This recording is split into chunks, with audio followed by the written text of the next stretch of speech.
SMF MMTs. This is a weekly special. We spent quite a bit of time talking about weekly formulas and weekly moving averages. And what is the actual DNA of the buyer and the seller? And what would that mean? Where is the immune system of the trend? We can see how the immune system failed and went straight down. And we can see the green line is a 200-week moving average. But there are compounded other elements involved in weekly moving averages.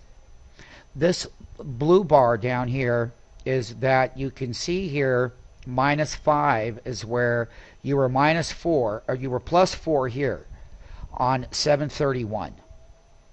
When you went to -5, you were in the beginning part of a weekly sell signal.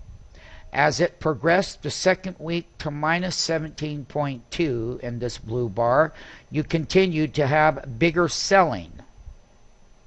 When you finally get down to the -22.34, you can see here when we got down here, here is where we got to 17. But look at this number here. Look at this number here. These are the two key ones of why we went down. But look at this number here.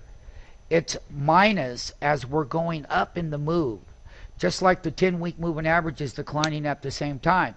The thing that people need to learn is the upside volatility is tradable, but why does it fail? At certain bottoms, we are going to get to a point here where we're -22.3. We're only going to go so low here in this level, and it's already reflected in the up move on this weekly bar. This is the week we're in right now. Today's date is 8/24/2011. The time is 2:43 p.m. Pacific Standard Time. When we called the resistance and the reversal here, we called a 7-week reversal. It's on stockmarketfunding.com. All the live analysis before the fact was over here. And this week, we said that the party was over and that we would go up to 1370, and we got to 1370.58. And when we gapped it down, we went down 7 weeks. But that the third leg down would be the one that would be the most volatile for the summer, and it would be the biggest part of the down move. And all of that analysis is live there. You're welcome to go type in the search box and evaluate where we were, what we were saying then, and where we are today, which was not that far ago. Long ago when we started to descend here. Now we're getting to a level on lower volatility, not lower volatility. The kind of volatility that I'm talking about is not the price volatility. There's another kind of volatility, and the downside math here stops. That's going to give that support. We can continue to trend higher up here where this double top reversal to the 2011 high had occurred. That's going to be that resistance level.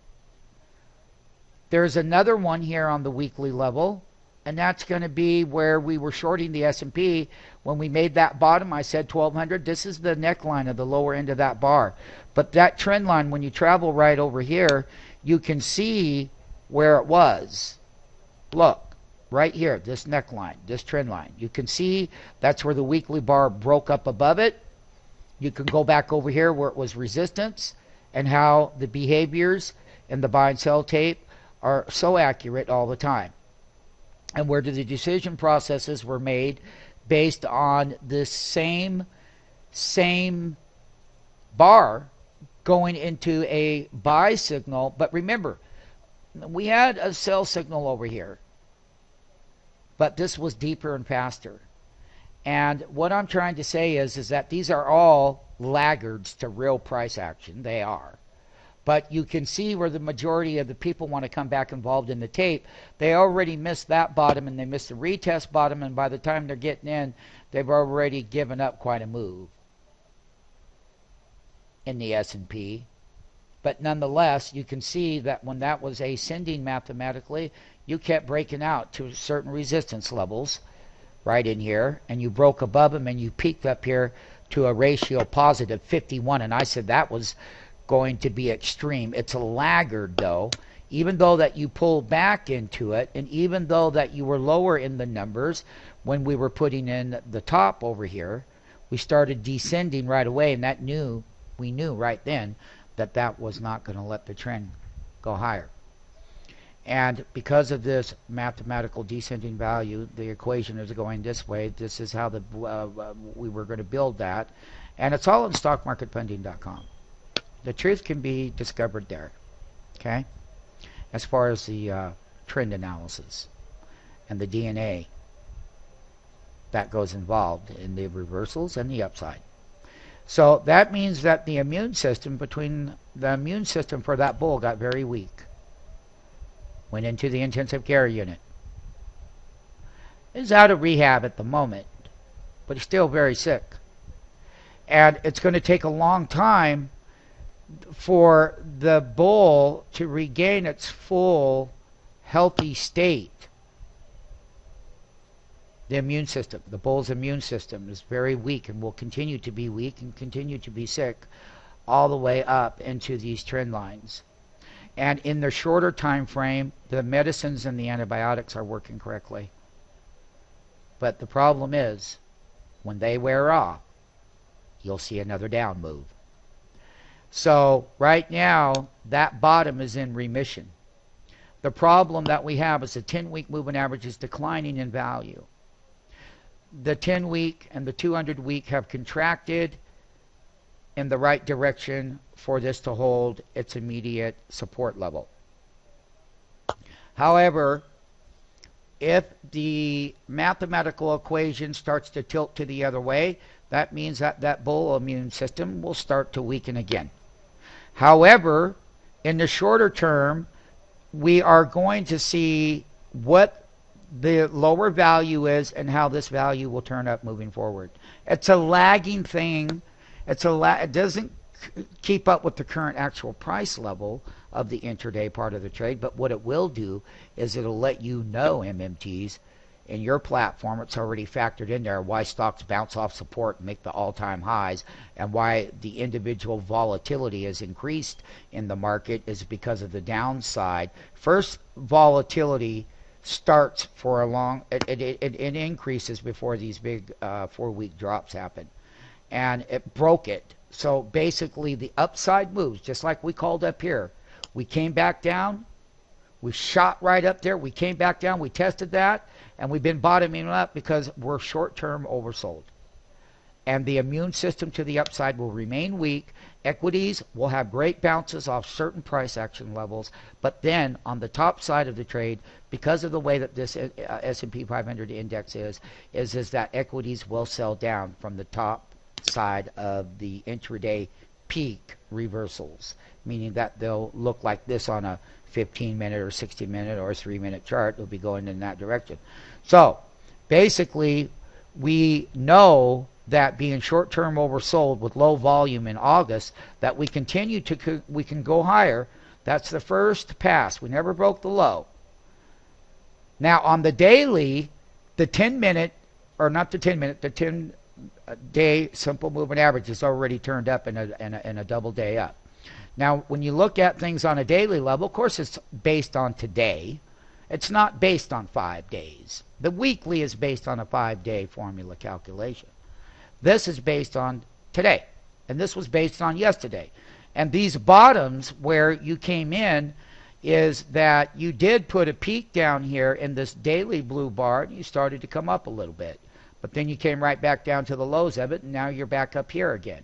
And that's part of that movement here. But the 10-day simple moving average is starting to point up because of the double back. We had 2 days up. That's still going to be the neckline right here. We've got to get through there in order to get up here. We will probably have to come somewhere down around, like I say, we'll use our platform. This is just a standard chart, and I'm explaining MMTs, how the public make their decisions versus how they make their decisions and what they're taught. There's 2 different sets of decision making that goes on. One's a public model and one's an MMT model now. Yes, it is. So what we're going to do on the daily S&P is that the 10-day simple moving average which is right over here, the bottom of my screen. I'm going to pull this open and see if I can get it to open up. Here, let's pull that 20-day moving average open. Here's the column right here. Now, notice that when we started the bottom up, we were 11.61.37.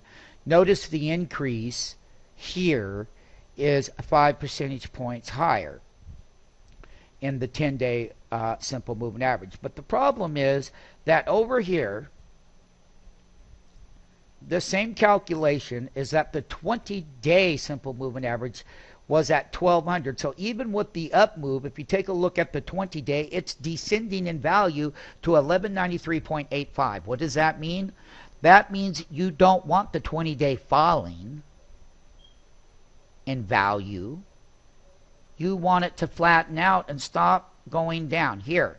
So what happens is you get up above the 10-day simple moving average, but because of that decline in the 20, you can come up and hit these trend lines up in here now, but you're going to reverse as long as that 20-day simple moving average in the shorter macro is declining in its value. This is the near-term strength of the volatility, and you're holding a half bar. It's all good, but the problem is that once we get up to the third day, just like I said, 3 crows up, the fourth day and the fifth day, you drop right back down, and then you start testing that daily base here, and you're ascending here. The problem is this is working in a shorter term, but the sustainability of the trend with that declining 20-day simple moving average doesn't cut the mustard. It's got to flatten out eventually on a daily level. So that's when you know that you're going to be shorting more at the top down again, because that's what's working. As long as this is working that way, the upper resistance levels up here are going to fail once it does go up above it now. The near-term strength of trading equities from the bottom up at lower support levels are going to remain strong as long as the 10-day simple moving average crosses up. And you can cross up here, and it's going to be a laggard to price. But if you're still declining here and you go, so let's say the 10-day simple moving average comes up here, but the red line goes over the top of it and goes down in value. That means that equities on the intraday highs are going to sell into rallies and reverse. I'm updating the short-term oversold condition within the dog days of August after her, putting in this longer-term bottom here and having that 3-day to the 5-day reversal. So 1 day up, narrow range 2, 3. On the 4th day, you started to give it up. The 5th day, look at here, right here. And we started having a narrow range. The buyer was not committed. The seller wasn't committed, and that's a scary thing to do, and it's confirmed with the gap down. And then we've come right back up, and it's all price volatility in the near term on the S&P 500. People don't understand what shorter term trading is about. And when these indicators here that are laggards change, high frequency volume machines that are programmed are also programmed on a lot of variable factors that leverage it up. Once they can't leverage it down anymore, you get to a bottom where they got to go up, they come down, they can't break it, and they start to turn. And that's how man versus machine, or man and woman versus high computing volume machines that are set up that create a lot of the price action that we have today. We'll talk more about it. This is the daily S&P 500 analysis moving forward.